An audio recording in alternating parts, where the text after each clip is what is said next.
Okie dokes. Everyone hear me? Okay, great. Well, look, thanks very much for being here for the panelists, and appreciate particularly coming all the way down from up from Melbourne. So let me start off on the question which I've kind of set up there from there, that given how much I think we already know about the future, are we really well set up in the sorts of areas to deal with that so far? Or to the extent that we're not, what are perhaps the 2 or 3 issues which are the most urgent to get some attention on in order to start laying the groundwork for a successful future within the area of intergovernmental relations? I'll ask the question to the whole panel. So, David, we'll start with yourself. Well, thanks, David, and good morning, everybody. Well, look, I'd just like to add a little bit to what you said in terms of what our challenges are as a nation. Look, we've got to remember economic growth is really important, because I do like intergovernmental relationships, but we don't grow as a nation, then we are not going to be as successful as we need to be. And of course, as you said, you've got ageing, health, education, infrastructure, etc. But without that overriding growth expectation, the tax take is not going to be good enough. We're not going to get to where we need to be. And I still think there's an enormous need for us to be stronger in that. And so while I like federal financial relations, and I think that is very important, they are a consequence of economic growth and of good policy and strategy, and then you get to federal financial relations. So let's keep it in perspective, because as I've had the great pleasure of leading this little task force or project, it's just got to be put into context. But within that, there are some really interesting things, and then I'll pass on to Tanya and Terry. Look, I look at the states and I see a treasurer who has got this volatile revenue streams coming in, and if I was the CFO of a business, I have no idea how I would plan going forward. It is just, it's arcane, really, that they're in that position. And of course, within that, as you project out, and as you mentioned, aging population, all the issues around declining GST take, you see the federal government, declining their forward estimates and GST take, we are getting a bigger and bigger gap. If we are going to sustain, the quality of life that our citizens expect of us, and we provide health and education. So while, New South Wales government, which is we're looking at now, is in pretty good shape at the moment, the future has actually got some big challenges ahead of it. And so what do we need to do to try to, well, first I want to grow. So growth is the first solution. Then secondly, if we are going to grow, we need to have control of our own destiny, make sure the relationship between the Commonwealth and the states is productive and we're working together. And we need to front into some of these tough challenges where the volatility of revenue is coming from. So we've got GST issues, we've got issues around stamp duty, land tax, those issues. So we need to front into some of these difficult issues, but they are a consequence of a bigger picture. And so I'd just like to make that point firstly. So good morning, everyone. So when I think about this, what's going through my head is what's useful in terms of state and territory and Commonwealth cooperation versus what are the important things that just need to be done and can be done unilaterally by either or both levels of government.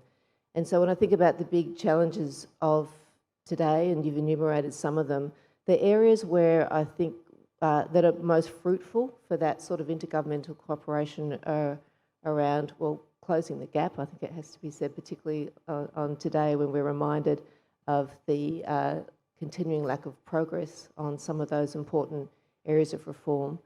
Another one is regional development policy. I think that the degree of structural adjustment that's going to be experienced across the economy, it's going to be particularly keenly felt in regional Australia, is something that absolutely requires all 3 layers of government to be working hand in glove around a shared agenda.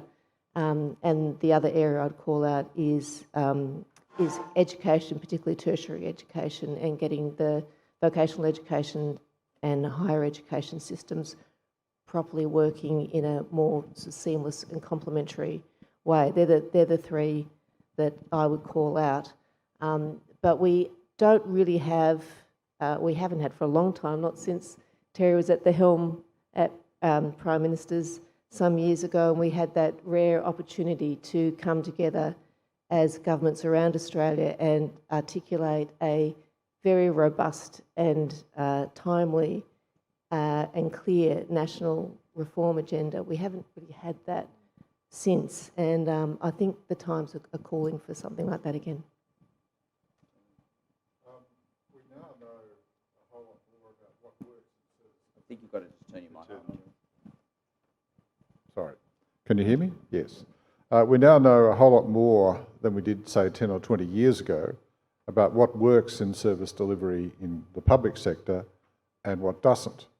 And the thing that kills innovation, responsiveness to the actual needs of clients, the joining up of government services when needed to meet the needs of those citizens as clients, the thing that kills it is bureaucratic centralisation. And so we now have examples at the national level of big service delivery systems that are in a hell of a mess. And we have plenty of examples at the state level of service delivery systems in various levels of robust health, or in some cases they could improve a bit if they worked harder. And I still think, even though I spent half my career at the national level and half in a couple of states, I still think that the Commonwealth ought to approach this area with a bit more humility and seek to harvest the lessons of what works at the state level as they approach much of what's going on. So that's my first point. Second point is, as we can see now from what the Tories in Britain are doing, we've passed the high water mark of outsourcing government services delivery. They're pulling it back in, largely because the public there is very unhappy, and they've got to do something, the government's got to do something to step in, and they're even calling in contracts for service delivery. In part, this is because some of the big service delivery companies actually found themselves trading while insolvent and just couldn't go on, but in part also because the quality of what they were doing is not up to scratch. The Commonwealth is still heavily invested in outsourcing, whether it's aged care, disability services, parts of vocational education and training, and frankly, and the worst of it all is employment services. It's just not working. And the Commonwealth is finding it very difficult to come to terms with this, having dismantled all the apparatus that it used to have to run some of these activities from within the Australian Public Service. They're a little bit bereft. So my final point is that the solution to a lot of this is to actually start to build capability at the local level to deliver services, joined up services, either through local government, some reforms needed, through local government or through other means. And I'm involved in trialling such an approach to improve the settlement of refugees, as is Peter Shergold doing the same thing here in New South Wales, and we're having some terrifically positive results. There is another way to do it, apart from top-down, heavy-duty, bureaucratic muddle. Wow, well, that's a fantastic set of opening comments. And although I can promise you it wasn't planned, but it's just an absolutely perfect segue into my next question, which is to actually follow up on the point that David raised about the need for, well, growth. I would call it productivity, but it's essentially the same thing. But also Terry's comment about the need for thinking about local level experiments and pilots and so forth from there. And so I'll start perhaps addressing a question to you, Tanya. But you know, one of the reasons you have federalism, obviously one reason is local variation in preferences and so on, but a big reason that you want a federal structure is because it gives the opportunity for sort of lots of experimentation at provincial or local level, where you trial new things, see how it goes. You compete against other states to try to, you know, have a better service delivery and so forth. And ultimately you build up over time a kind of an evidence-based knowledge framework about what works and what doesn't. And that's obviously going to be really, really important in a country like Australia and indeed much of the rest of the world where productivity is actually, the pace of productivity growth is falling. We need more innovation, experimentation and so forth to learn what works in government structures that are, you know, at least a quarter the size of GDP and if not, in the private sector as well. So the question really to you, Tanya, and perhaps the rest of the panel wants to pick it up as well, is do we have enough of that going on within the states as it is? If that's the purpose, or that's one of the purposes of federalism, is it happening on the ground? Is there enough of it going on? And if it's not, how come? Okay, so I think I'm a fan of federalism. I think it is a genuine benefit of our system that there is the opportunity to use different jurisdictions as petri dishes, so to speak, or testing grounds for different types of innovation. But I think it's worth reminding ourselves that a lot of this happens in a very informal and organic way. So there's formal structures for piloting certain schemes, but there's also a lot of informal just sharing of best practice.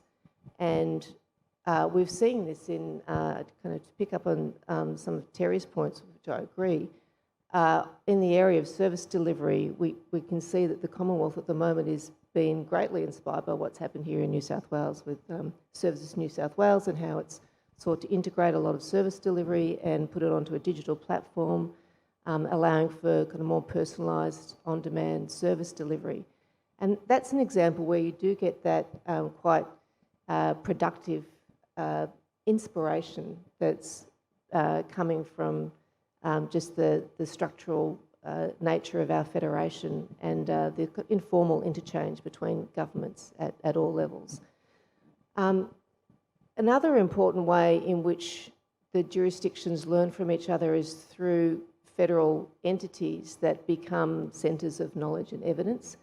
And in terms of your question of how can we do better on that front, I think we could use more of that. There's one or two examples of where we do have jointly owned bodies that become the source of truth and the data repositories that all jurisdictions draw on to inform their policy development. And there's going to be a new one soon in the schooling space, for example. And so that's something I think where we can use formal structures to help support more innovative policy development around the country. But there are things that do, of course, get in the way of effective sharing of knowledge. And I kind of distill it perhaps a bit cynically into the reasons for that, it comes down to pride and prejudice. In terms of pride, I think we're all humans. We get very invested in our own projects, our own initiatives, and our instinct is to talk them up, to defend them, and to proselytise.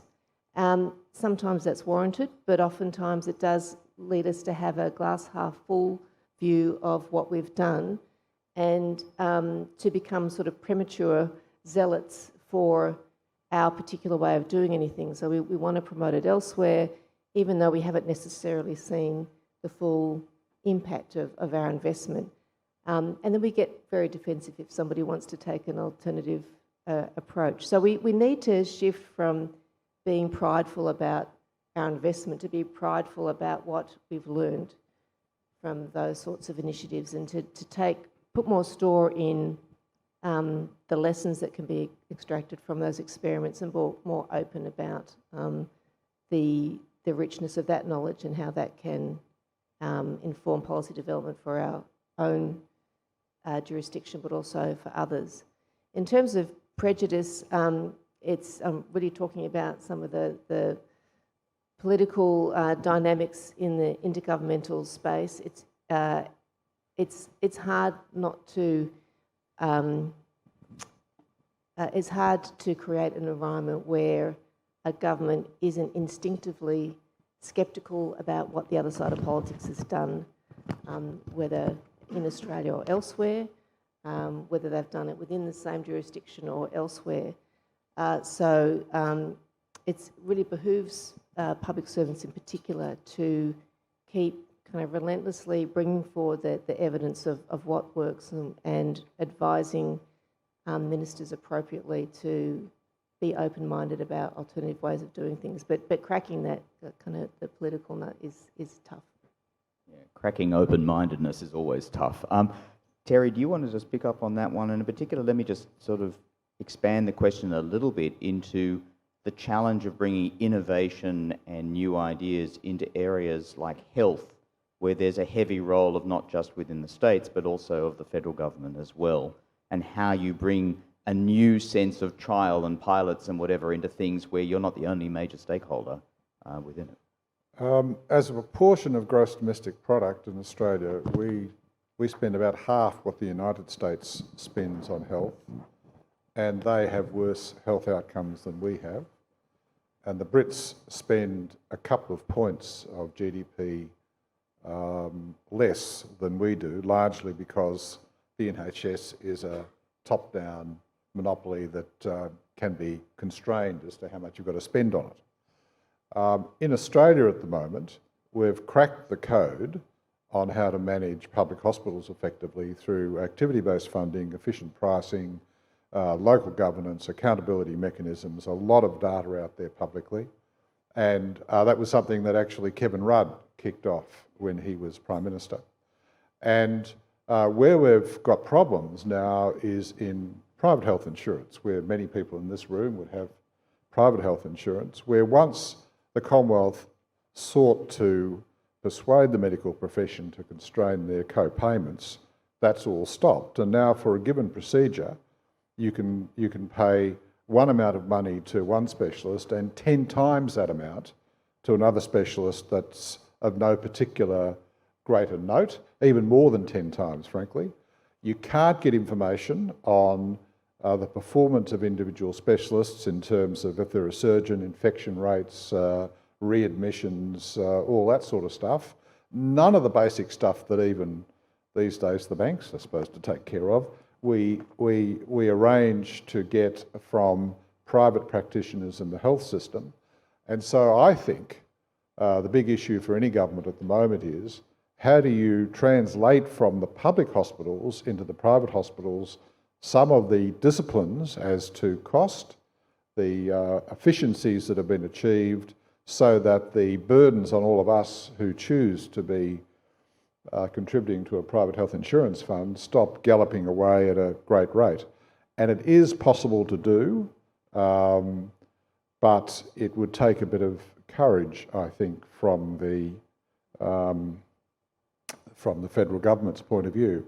And this is a perfect example of how you could pick up on some of the features of competition policy, that is, transparency as to costs, transparency as to the quality of the outcomes that are delivered, and have a wonderful effect on the private health market, which is just, frankly, in cost terms, getting a bit out of control. Now, all those techniques for doing it well arose from the state level, not from the Commonwealth level. So the states got there first, the Commonwealth begrudgingly picked it up, but then the Commonwealth hasn't taken the necessary step and said, well, why don't we have a look at how you could translate this into the private health scene? One final quick point. In 2007, all the premiers got together here in Sydney, not too far from here, and decided that they were going to introduce an emissions trading scheme and that they would get Ross Garnaut to do some work or lead a team. The team was established. It was based in Victoria, but it included people from New South Wales and other states and territories. And this was an unwelcome shock for John Howard as Prime Minister. So he then got Peter Shergold to set up a team within PM&C, which was led by Martin Parkinson and Blair Comley, well-known names in New South Wales. And before the election that John lost, John had his own emissions trading scheme on the table. Kevin came in, and Kevin, don't tell him I said this when he's here today, but Kevin being Kevin, he had to go through it all again, so we had a further review of how you do it and a bit of a delay. But eventually, an emissions trading scheme was introduced and then withdrawn by the successor government that contained ministers who had actually been on John Howard's side when he decided to do emissions trading. So the point is, what is now, we know from the attitude surveys, the number one issue for Australians, that is climate change, in 2007 had a concerted effort by the states to, in policy terms, do the pure thing and go for an emissions trading scheme. We've had this fumbling, bizarre, shocking engagement over all those years. We still don't have it. But right now, all the states have got big targets to go for net zero carbon emissions by 2050. And so, again, the states have taken the ball from the Commonwealth and decided to run with it. And that's one of the good features of our federation. Yeah, cool. So, David, let me just bring you in on another issue in the interest of time. Which I want to talk about the innovation one, but I'll cover. Okay, I'll ask my question and I'll give you. Okay. So the question is, not just the policies, the spending bit of it all, but also the revenue side of things. Yeah. Australia, of course, is very unusual in having this very heavy concentration of revenues paid to the centre, which are then distributed back. And that is associated, it's hard to know what the causation is, with the states not developing their own revenue sources, and also an expectation by the public that it's the federal government that takes responsibility for areas that really belong in the states. And so, as I said, it's hard to know what the causation is. Obviously, you're looking at these sorts of questions in the context of a review, and you're not going to want to get into sort of what the final answers to that are, given that it's out. We don't have the answers. And you don't have answers, and maybe there aren't answers feedback as well. Yeah. But tell us the sorts of things that you're thinking about with that fundamental question, whether there's a real need for reform because the costs of having that centralism is just too much relative to the potential benefits, or whether we can actually live with it and sort of, there are other ways of running things from there. And if you'd like to comment on the innovation, go ahead as well. Yeah, thank you. Well, look, I do want to comment on the innovation thing and just sort of pick up on where Terry and Tanya were, really. I mean, I just, in terms of intergovernmental relations, I think we have got to think about innovation as a nation. And I know it's been a very popular term, there's been lots of discussion around it, but if we don't innovate, we do not create value, whether it's intergovernment or as a nation. And we need to be doing it, and we need to celebrate it, and we don't do it enough. Now, there's a bit of, the chief scientists and CSRO, but so this innovation of policy and why federalism was good is it creates this competition, which I think is really strong. However, like when I was running Telstra, if we didn't fund innovation, we did not get innovation. And you need to take risk. And so it does come back to a funding question, just like Terry was talking around getting to net zero or health industry. So the question is, how does that money flow to get to good policy, to get to good outcomes that drive real change in citizens' lives? And I tell you, it's very complicated. It's not easy. But there are some things that are good and bad. I mean, I've been astounded to look at these, the role of the Commonwealth with the state. So, principle of federalism, you do it as close as you can deliver, like Terry was saying, where you can really make a difference.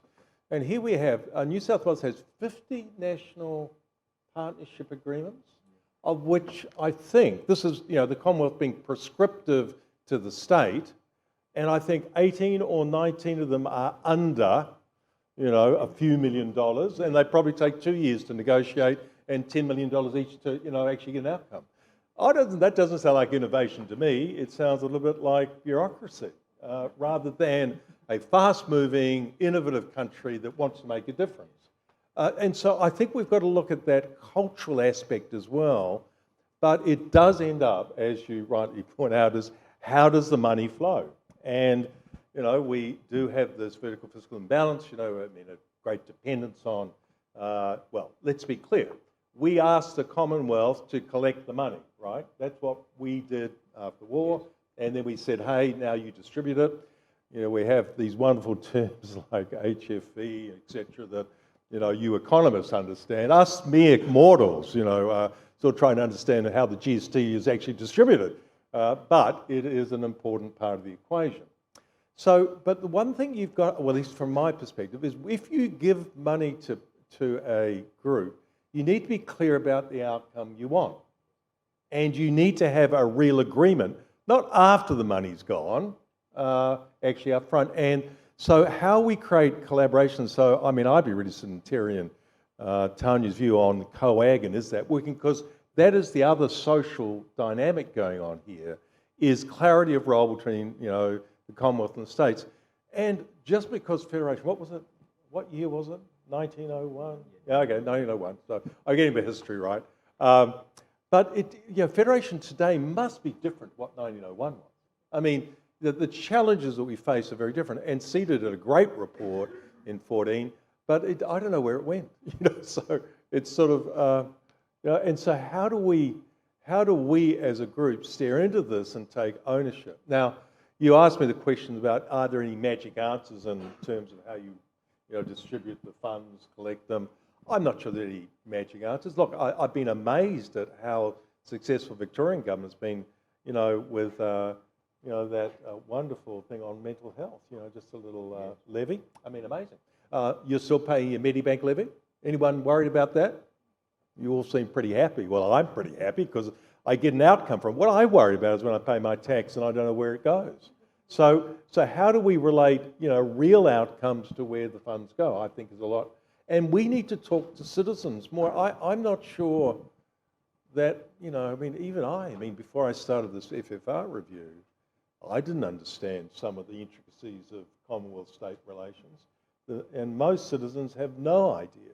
So we need politicians who can talk about it, why it's important, what it's going to mean in terms of creating better education, better health outcomes. If we don't get it right, we don't build hospitals, to your point, which we are very good at, or we don't innovate or create great biotech companies that are going to create real wealth. So I know that's a bit of a roundabout answer to your question, but I do think we've got to keep it grounded in the reality of where most of our great Australians, spend their time. Yeah. Yeah, sure. So that's actually a segue into my last question to the panel here before I turn to the audience for further questions, and some of them are coming in through the electronics here. Thank you. Which is actually the issue that you just touched on, David. When you talk about reform, we've been around that rodeo many times. There's lots of discussions around reform. It dates back to Kevin's period and earlier on, John Howard's and so on. But you get a sense that as soon as these issues start getting some traction, the general public starts thinking, no, this is just going to be another basis for poorer quality delivery and for bringing more price-based stuff into the way that we allocate resources, and we don't like prices and taxes on doing it and whatever. And then you get a lot of sort of fever and hope, and then you kind of wonder about what comes out of it, is the point you were raising. But we have had some successful reforms. The GST that you mentioned earlier on, and the national competition policy that I think Terry mentioned. So it is possible to get it through. What are the lessons? How do we end up with a proper dialogue showing the general public that this is in fact in their interests, particularly because of the aspect that I brought out at the very beginning? We know the future. We know what we have to do. The issue is how do we now get the political and community support to implement? I'll start with you, Terry, at the end. I think it's a wonderful question. If you look back to the Second World War, we came out of the war having lost a lot of people in the fighting, and that had followed on from the Great Depression that decimated the economy and the lives of many people.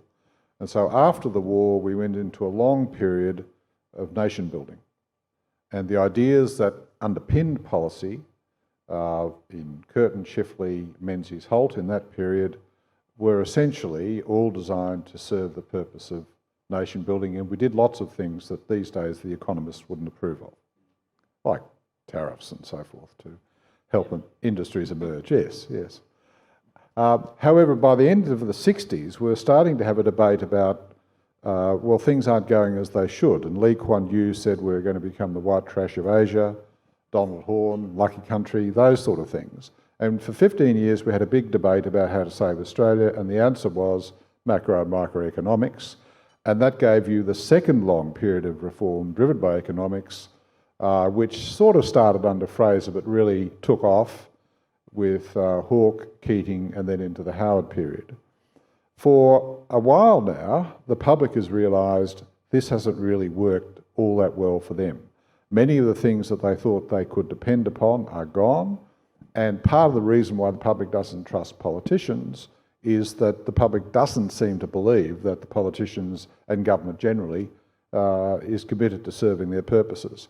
So we have to figure out what the third big wave of reform is and what the ideas will be that will drive it.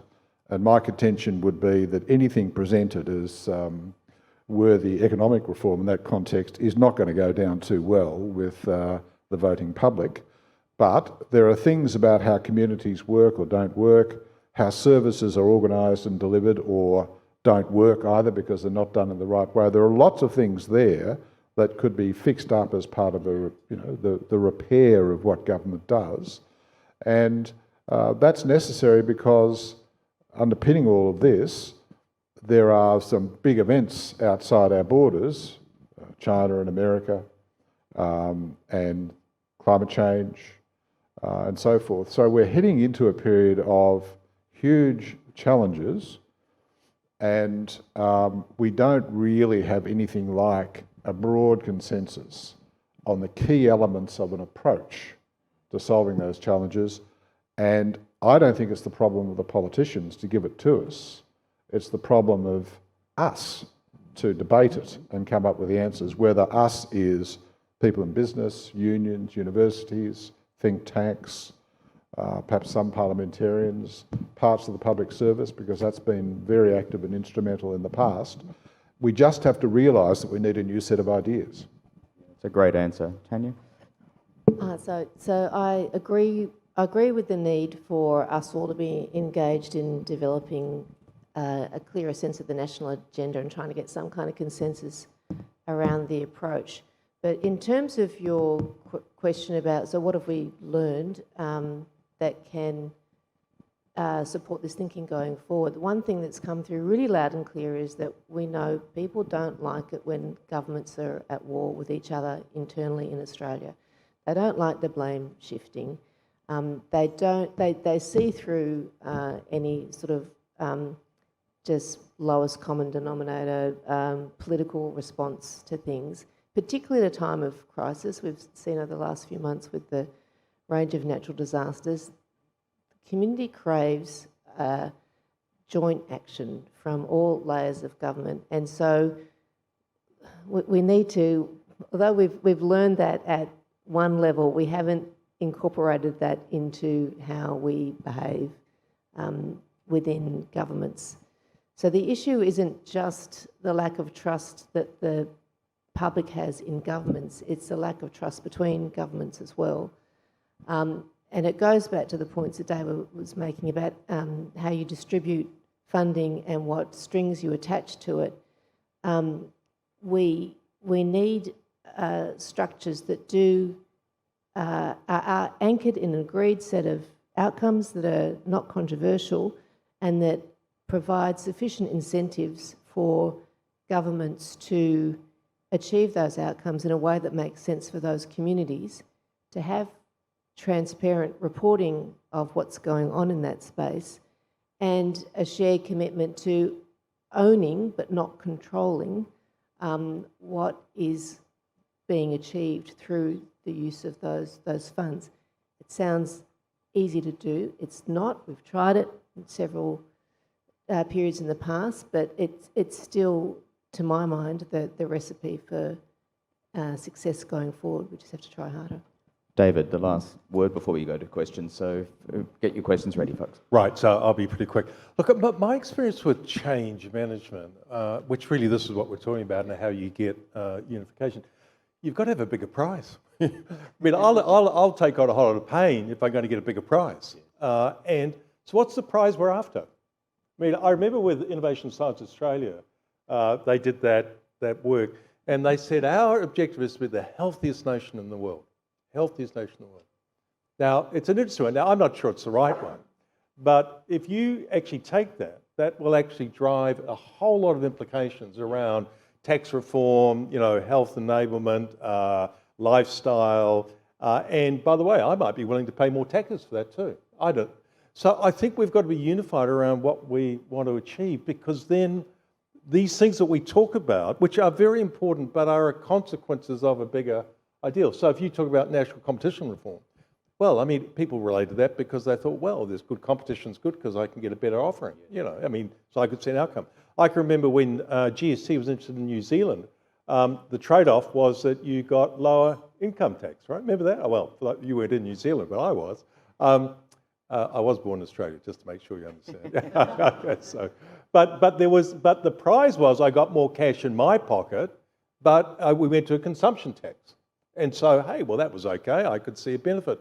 So I think that the reforms need to be put into those really tangible ways that we are saying, hey, we are creating something bigger and better, rather than just talking to the microeconomic reform. Otherwise, I'm afraid we will have very good conversations, but I'm not sure it will mean a whole lot to most people out there in the community. So that would be my take on it. Yeah, so sort of with 'em trumps all, what's in it for me?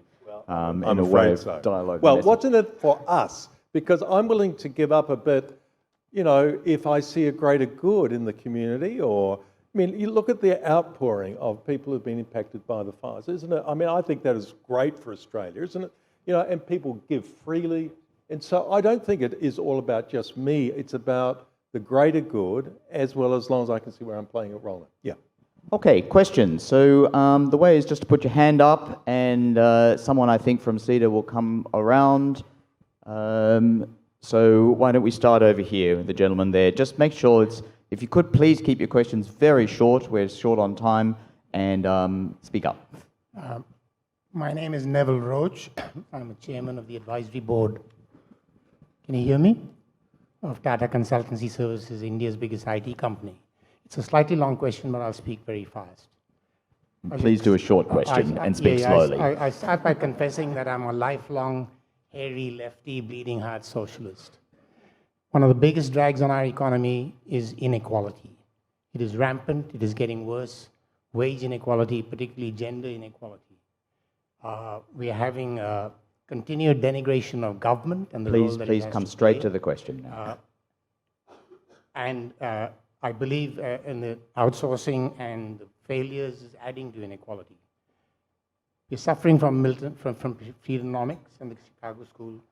Isn't it time we looked at new monetary policy and a return to progressive economics to address economic inequality, which is a big drag on growth? Okay, so let me rephrase the question then. So the question is going to be basically on how do we make sure that the inequality aspect comes within the sorts of issues that we're talking about today? How core are they to basically get the engine of support that we're going to need, and how do we deliver them? Terry, why don't I start with you? Well, part of why in the past, Neville, people have done reasonably well is that we had a huge boom in education, both at the university level, at the TAFE level, and behind all that, a massive uplift in the proportion of people getting to the end of year 12 at school. And to an extent that started to fall away. We've got a non-functioning vocational education and training system at the moment that has been seriously played with bad consequences by the federal government, and in the case of some states by state treasuries as well. And we're not facing up to the fact that our economy is going to go through very rapid change driven by digital issues, and people have got to be retrained if they're to have any hope of getting a job. If people haven't got a job, and there are lots of people who don't have a job, we've got non-functioning employment services. They fail at getting people jobs unless the people don't need help to get a job anyway, they can just get it.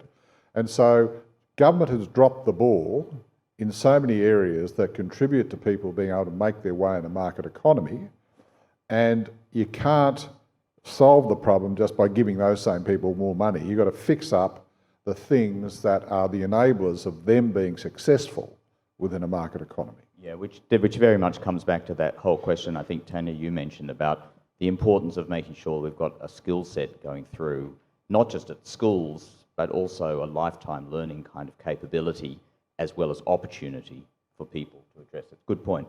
Up the back there, please. Thank you. Look, my question has almost been answered, but I'll ask it in a different context.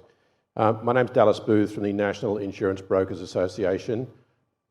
Nightly on the news, we've seen people on the South Coast who have little or no insurance. They can't afford it. People in North Queensland can't afford their insurance. In 2015, the Productivity Commission gave a fantastic report on how to manage and finance disasters in Australia. Nothing or very little has happened. And so communities are now suffering, and in fact people are losing their lives through these things, through these natural catastrophes. Not only the fires, hail in Melbourne and Canberra, floods around Sydney. We might well miss the cyclone, which is up in the Coral Sea at the moment. What have we got to do to actually get mitigation and resilience seriously onto this agenda of Australia, so we can do what Terry's talking about to actually benefit communities as we move into the next 20 years? Thank you. Tanya, do you want to pick up on that one maybe? Well, that's a huge question. Look, and there's no glib answer to it. There's a whole policy challenge. So how do we get alignment around policy positions towards climate change and that whole range of responses that we need to put into gear not to respond to these events, but to mitigate the impacts going forward. That's just a big political pretzel. It's too hard to try and unravel here. But what I would say is that, given that we're talking about federalism in this session, the whole area of natural disaster response management is actually, I think, a good example of where you do have fairly clear delineation between the Commonwealth role and the state's role. And I think we've seen pretty exemplary responses on the whole from the recovery, the emergency services and the recovery agencies. It's a great example where you do have national doctrine, you do have the right sort of structures to get agreed cooperation, to practice the responses to the events, to share resources. It's actually a pretty good case study, I reckon. There's clearly been some issues that have been called out in terms of the Commonwealth Government's role, but I think they're relatively easily addressed. But in terms of the getting policy alignment, it's clearly not just fractured because of our federal structures, but because of factions within parties and our party structure as well. So it's a much bigger issue to tackle. I think we have time just for one more question. Lisa. I just would like to nudge a little bit the panel, so to speak, particularly the first speaker, Peter, David, sorry, to qualify a little bit the nature of economic growth that you envision for Australia. And I'm a little bit critical of just the word growth without modifiers, in the sense that we don't believe anymore in the trickle-down effect. We have a large impact on inequality in the last 30, 40 years, and the recent Community Pulse 2018 CEDA report highlights the disconnect between an economic discourse centered on unqualified economic growth and the perception that people have of this economic growth. So can you please fill us a little bit more about what kind of economic growth do you envision? So Right. David, I'm leaving you with the hardest question. Well, thank you there. very much, And David. it's actually mimics questions that three Yeah. questions I came in, and they all relate to exactly the same kind of issue. So Yeah. thanks, Lisa, for that. David, you have the last word. Yeah. Well, I mean, I don't accept that economic growth does necessarily implies inequality, or though I am very aware of the inequal distribution of wealth often that comes from it. Look, I think what makes Australia unique is this egalitarian fairness part of who we are, and we must protect that going forward. But we need growth. We have population growth. We need to diversify. We can't rely on the mining sector for the rest of our lives.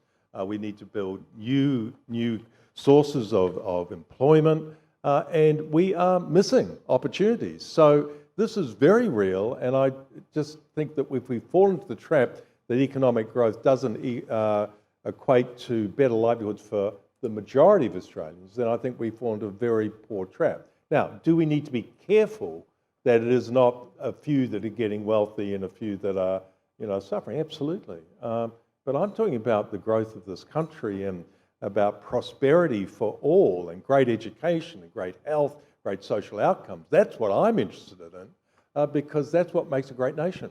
And I think we need to be, to coin a phrase, and Terry, nation builders, not nation destroyers. And we are too quick to talk about all the negativity that goes on rather than looking at the positive stuff. And I, for one, want to be an advocate for that. And also then to get policy reform where we need it. And, the insurance kind of thing. However, we do live in a world where, there is political instability and there isn't enough time being spent on some of these big issues going forward. And I think it's very important that groups like CEDA and others steer into this and start to take the lead. As Terry said, you cannot rely on governments to do it. We need to be up and doing it. Could I just add a quick remark there? I think other countries have been more adept than have we in pursuing the sustainable development goals that have come out of various international organisations. The work was originally led by the OECD, but it's now within the United Nations. And if you focus on those issues, you start to get into a broader range of, strictly speaking, not particularly economic measures that go to the state of our society and how we're going. We nurture whole areas of disgrace in our society, like the homelessness scourge in the inner city. It's readily solvable. It is genuinely readily solvable, and it's not too expensive, just that nobody will do it. In large part because the Commonwealth's approach to supporting social housing really needs a total rework. Therefore, I think unless we start to measure things other than GDP and every so often be confronted by it, we won't go very far. And the only example in Australia that I can readily draw on is closing the gap for Indigenous people, which again was part of Kevin Rudd's apology to the stolen generation. And a lot of good work's been done, but again, not with the right finesse at the national level to reach down to the local level. Yeah, look, thank you very much indeed. And I think that's actually very much the answer. My take on this one is that we have a balance between all sorts of different competing interests and goals and perceptions and so forth. That doesn't mean that we're going to stay on that balance all the time. We're constantly striving to think what is the next step we could take that will improve that kind of, Pareto improvement in economic terms, but at least some ideally, but at least some improvement. And I think it's easy to look around and see the challenges where we haven't quite got it right and sort of say, well, the whole system's not working. But in fact, there is a lot of success going on. There are things that are happening. The globe is removing poverty. It's falling very rapidly. Technology is advancing, medical advances and so forth. Things are getting better. It's a constant struggle to think, yeah, but what else can we do to pick up on really important issues like homelessness and so on? And then how do we take that forward and get this degree of support? And these sort of functions, in particular CEDA as a role, I think is really important within that. Anyway, that's the end of this session. I'd like to thank very much the panellists. It's been a very broad-ranging issue, grounded in intergovernment relations. I think we stayed on topic, which is pretty good. It's very easy to get off topic from there. Could you put your hands together for the top panelists?